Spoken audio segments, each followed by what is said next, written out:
Guys, unboxing tayo ng ating net, guys. So, yung net na to, guys, nabuksan ko na to, pero hindi ko pa siya nakabit.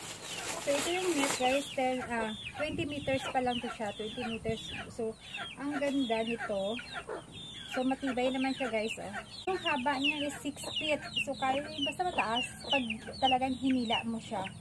Guys, so, pwede nyo to i-order sa Shopee.